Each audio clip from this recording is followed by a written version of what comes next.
মাদক বিরোধী অভিযানে সাফল্য পেল তেলিয়ামুড়া থানার পুলিশ। গোপন সংবাদের ভিত্তিতে তেলিয়ামুড়া থানার পুলিশ তেলিয়ামুড়া রেল স্টেশন সংলগ্ন ত্রিশাবাড়ি এলাকা থেকে 5 লক্ষাধিক টাকার ব্রাউন সুগার সহ 2 যুবককে আটক করতে সক্ষম হয়েছে।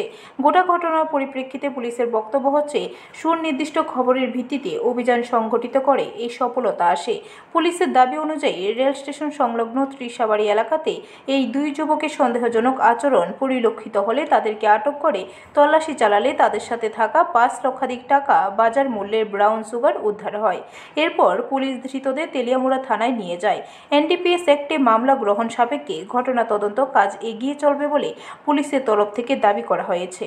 আমরা গতকাল গোপন সংবাদের ভিত্তিতে তেলিয়ামুড়া রেল স্টেশনের যে ট্রাইজেল ছিল ওখানে আমরা রেড কন্ডাক্ট করি। তো ডিউরিং রেড আমরা 2 জন লোককে আমরা আটক করি।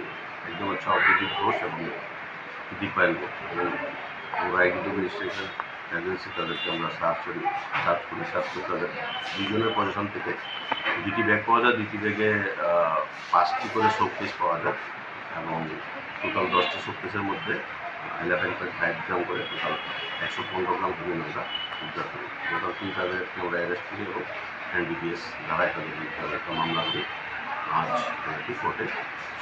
ব্যুরো রিপোর্ট, খবর ত্রিপুরা।